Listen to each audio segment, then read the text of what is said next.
La compétition moto devient-elle accessible? C'est le grand challenge des Coupes de France Promosport 2026.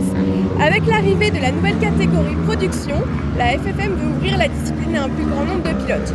Moins de coûts, des motos proches de la série et une vraie passerelle vers la compétition, c'est ce que nous allons découvrir aujourd'hui. Hugo, tu es un habitué du pôle mécanique, on aura l'occasion de revenir dessus. Est-ce que tout d'abord tu peux te présenter en quelques mots? Donc, je suis Hugo Chapon, je suis pilote en Promosport 600 production sur une Kawasaki 636. Je suis pilote du motoclub du pôle mécanique, voilà, depuis à peu près 10 ans. Bonjour, donc moi Geoffrey Vernier, je suis en production depuis l'ouverture de la catégorie cette année en 600. Donc moi ça fait quelques années que je fais le Promosport. Donc cette année ils ont ouvert cette catégorie, j'y suis allé. Déjà l'année dernière, même en Promosport 600, j'avais déjà une moto qui était quasiment d'origine en fait, donc dès que cette catégorie s'est ouverte, je suis allé dedans, quoi. Pourquoi avoir choisi de participer à cette catégorie? Donc je voulais reprendre la compétition après un arrêt de 6 ans de compétition. Donc pour pouvoir me relancer et pas me mettre que sur les accessoires de la moto, donc mettre des pièces sur la moto et pouvoir rouler sur mon pilotage.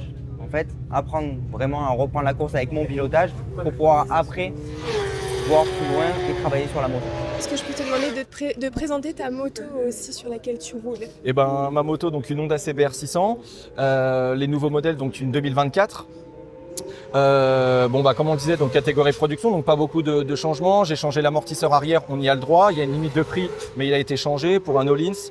La ligne d'échappement aussi, c'est pas celle d'origine, c'est une ligne Accra, donc ça a été changé. La fourche avant, on n'a pas le droit, donc forcément pour le règlement, elle est d'origine, préparée, mais voilà, d'origine. Après, sinon tout reste d'origine. C'est sûr qu'il y a 2-3 motifs qui correspondent au règlement, une protection de levier de frein, un feu arrière pour la pluie.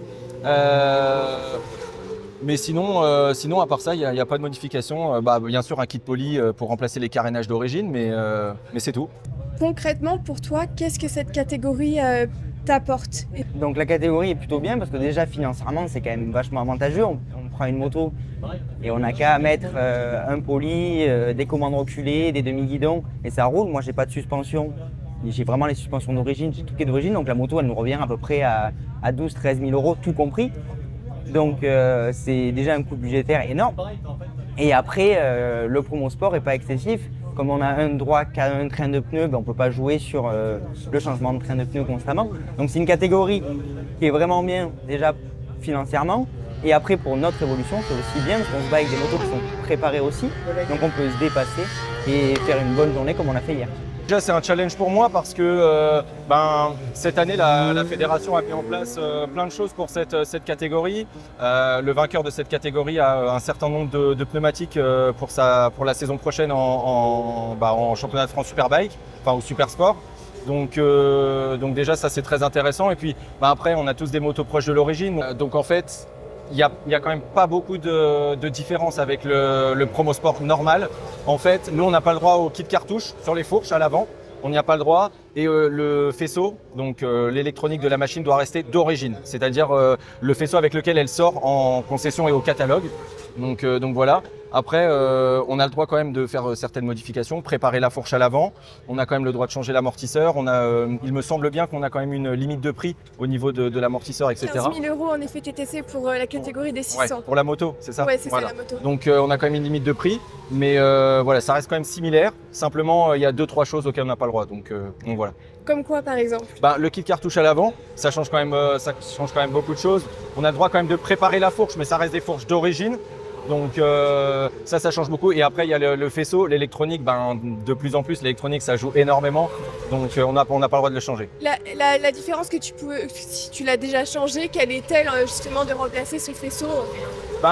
Déjà sur le faisceau, par exemple, je vais prendre pour ma moto la Honda, sur le faisceau kit de la marque, donc HRC, déjà il y a un launch control déjà pour le départ, donc c'est sûr que ça aide beaucoup.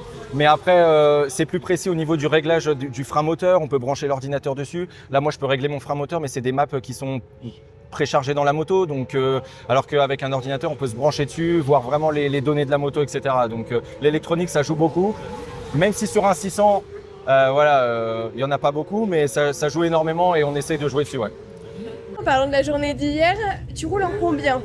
Là hier on a fait un un chrono en 18-2 avec des pneus qui avaient à peu près 100 tours, donc on verra à peu près ce que ça va donner avec des pneus neufs cet après-midi. Et ton objectif sur le week-end, quel est-il? Mon objectif, comme beaucoup je pense, mais à l'Est surtout, j'aimerais être premier dans la catégorie production et aussi me battre pour la première place en catégorie en scratch. L'objectif déjà c'est de prendre en main cette moto qui est nouvelle pour moi, parce que je suis resté longtemps sur une autre marque. Donc voilà, prétendre au titre cette année, c'est sûr que c'est prématuré. Donc non, cette année c'est prendre du plaisir, prendre en main cette moto. Ça se passe très bien pour l'instant, mais c'est sûr que voilà, pour moi l'objectif c'est pas encore le titre. À terme, j'espère, oui. Au niveau du budget, donc tu nous l'as dit pour la moto, mais sur un week-end, est-ce que tu as une idée de combien te coûte un week-end? Donc le week-end de course, on va faire plus précisément. Si on prend la saison complète en inscription, donc on a pour 2900 € à peu près. On prend pour les pneus, je crois qu'on a 360 € de pneus pour le week-end de course. Donc après les pneus, on peut s'en resservir le vendredi et le samedi matin sur les autres courses. Donc en fait, un week-end de course, c'est 400 balles d'inscription à peu près, plus 360 € de pneus. Et après, les à côté. Donc on a un week-end de course va nous coûter environ 1000 €. Il y a 6 week-ends, on compte la saison à 6000 € et après il y a des imprévus avec les chutes ou autres. Un week-end de course, je sais pas, c'est difficile à chiffrer parce que ça dépend des circuits. Moi j'ai fait mon calcul à la saison. Une course à Nogaro par exemple, qui est beaucoup plus loin de chez moi, va me coûter beaucoup plus cher que Alès par exemple. Mais pour donner une fourchette large entre, quand on commence à tout calculer, le box, le déplacement, la nourriture, etc., les accompagnants, machin, on va dire qu'on tourne autour de 1500 €, entre 1500 et 2000 € le week-end pour donner une fourchette très très large. Pour toi, l'arrivée du coup de cette catégorie production, est-ce que ça permet d'accessibiliser la compétition moto-vitesse? Alors oui, déjà encore une fois pour le côté budget, mais surtout pour le côté où on n'est pas obligé d'avoir un ingénieur avec nous, on n'est pas obligé une moto ça roule vite de base. Les motos elles sont faites pour rouler vite maintenant. Oui, il y a des motos qui sont mieux que d'autres, mais bon, si on part sur une base classique, une moto, tu en as pour 12-13 000 € et ta moto, et tu peux venir faire de la compétition. Donc c'est accessible et tu n'as pas besoin d'avoir beaucoup de personnel. Là par exemple, je suis avec mon meilleur ami, un jeune mécano du PMC aussi, et on y arrive. Donc on n'est pas obligé d'être une grosse équipe maintenant pour faire de la compétition en production. On vient, on roule, on change les pneus et c'est fini. On va, on fait juste les pressions et c'est bon. Donc voilà, moi c'est ça l'avantage que je trouve et c'est ça qui est bien en fait dans la production, c'est qu'on n'est pas obligé d'avoir une grosse équipe pour pouvoir rouler vite et rouler devant comme on a fait à peu près hier.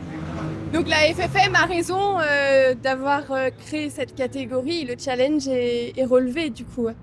Alors oui, elle a raison, mais je pense qu'il y a 2-3 détails qui devraient être faits, comme laisser une moto complètement d'origine.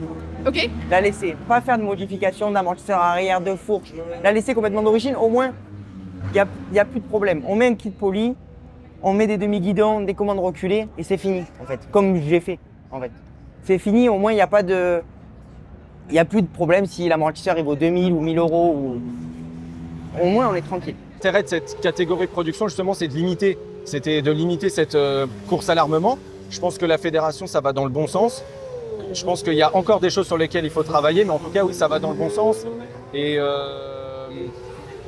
ça permet justement oui, d'ouvrir un peu les grilles quoi. On peut venir en famille ou avec des amis, directement faire de la compétition. Merci Hugo, on te souhaite un bon week-end de course.